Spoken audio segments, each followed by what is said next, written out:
Hello chess friends, welcome back to our YouTube channel. If you're new to this channel, please do subscribe. So let's get started. Here's a beautiful and awesome chess composition by Wotawa, and the checkmating pattern in this composition is something very unique and I've never seen it. Okay, the idea itself is very unique. So let's dive into this problem. White to play and win the game. Now that itself seems very how would you even try to stop? You can see there is a black pawn on e3. How would you even try to stop that pawn? That's the first thing. Black is about to make a new queen with the e pawn in just two moves, right? And we have two pieces, knight and the bishop. Those two extra pieces feels like they are in the other galaxy and they're hardly contributing, and they can hardly stop the pawn because he's an outside passed pawn. How do you even stop it, right?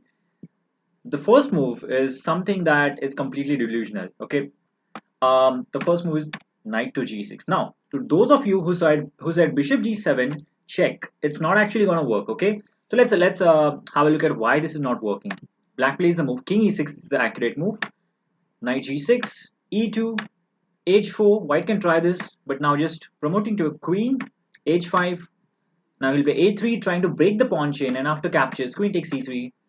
He's gonna just go ahead, grab some pawns, give up the queen, after which the f pawn is very close to promoting. In fact, he'll just knight check king e6 and the pawn will go ahead and promote. Basically, that's the reason bishop g7 check in this position does not work. So the correct move is to play knight to g6. Now it seems completely illogical. How can the knight on a g6 stop the pawn? And in the first case we can take this knight, right? But let's have a look at e2. All right, let's have a look at pawn e2. Let's be very focused and try to promote the pawn.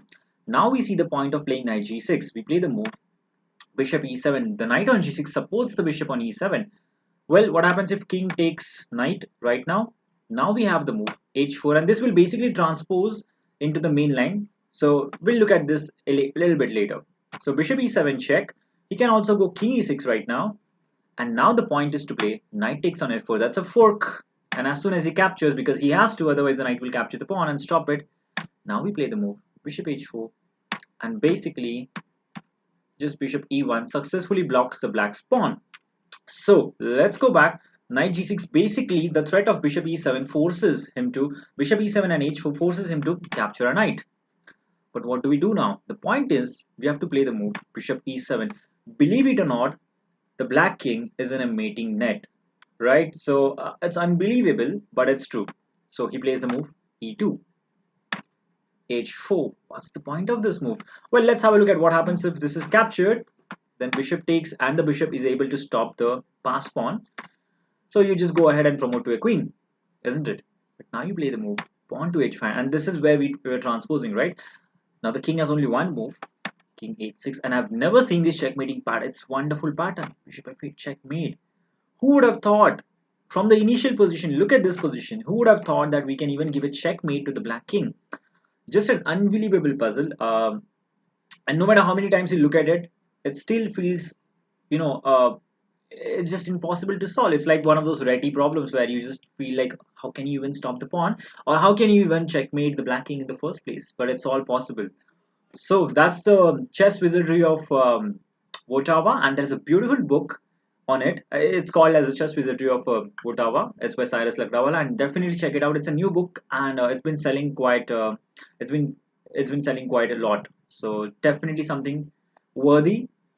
There are some unbelievable puzzles. This is just one of it. Okay, there are hundreds of such problems in it.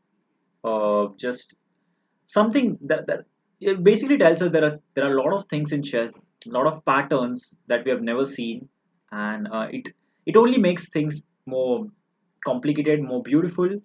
Chess is so complex. It's so much deep, and that's what I love about chess. No matter how much you learn, it's still less. An entire lifetime is not enough to study the game of chess. That's the beauty about it, and that's something we should be very proud of. Not knowing things, because there is always something new, always something fresh. So, hope you enjoyed this wonderful chess composition by Wotawa. If you like this video, do subscribe to our YouTube channel.